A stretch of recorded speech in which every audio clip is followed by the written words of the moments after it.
तो दोस्तों, कैसे हैं आप सब। आज की हमारी कहानी है देवरानी के नखरे। कुसुम के मायके से आई साड़ी को देखकर मानसी अपने पति से बोले जा रही थी कि कैसी साड़ी आई है, देखो तो कुसुम दीदी के मायके से। हमारे यहाँ तो काम वाली बाई को भी नहीं देते हैं। तभी कुसुम चाय देने सासू माँ के पास जा रही होती है। तभी उसे ये बात सुनाई दे जाती है। तब वह अपने आप को रोक नहीं पाती और वह उसके कमरे में पहुंच जाती है। और जैसे ही मानसी की नजर कुसुम से मिलती है, तब सक पकाकर चुप हो जाती है। अरे कुसुम दीदी, आइए ना, क्या हुआ। तब मानसी जी हजूरी करते हुए कहती है, बैठिए ना दीदी, चाय क्या हमारे लिए लाई हो। चलो चाय के साथ मठरी भी ले आती हूँ, साथ मिलकर खाएंगे। यह सुनकर कुसुम कहती है, ये बात बनाने की जरूरत नहीं है मानसी, मैंने सब सुन लिया है। मानसी, तुम्हें ये साड़ी पसंद नहीं है तो मत लो, कम से कम ऐसी सोच तो मत रखो।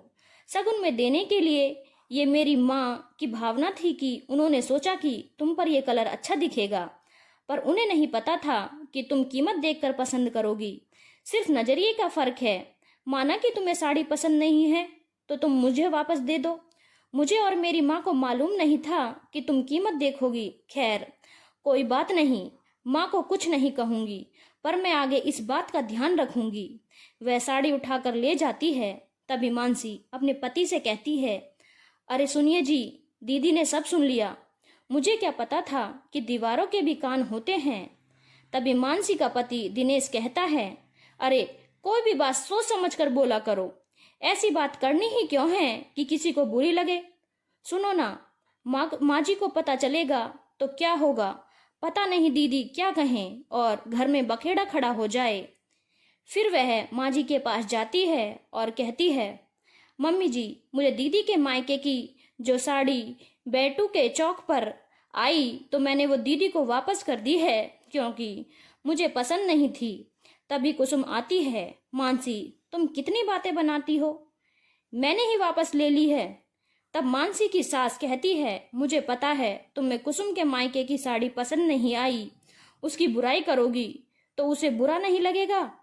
कम से कम इस तरह से तो ना बोलती, तुम्हें नहीं पहननी थी तो तुम मुझे दे देती, कम से कम शगुन की साड़ी का अपमान तो ना होता। तभी मानसी कुसुम से माफी मांगते हुए कहती है, दीदी आपका दिल दुखाने का कोई इरादा नहीं था, मुझे माफ कर दो। आज एक सीख समझ आ गई कि किसी भी चीज की कीमत देखने से पहले भावना देखनी चाहिए। इस तरह मानसी को अपनी गलती समझ आ जाती है। अब वह इस तरह बात न कहकर आपस में ही खुलकर बात करती और जिससे किसी का दिल नहीं दुखता। धन्यवाद दोस्तों। अगर आपको कहानी अच्छी लगी हो तो चैनल को लाइक, शेयर और सब्सक्राइब करना ना भूलें।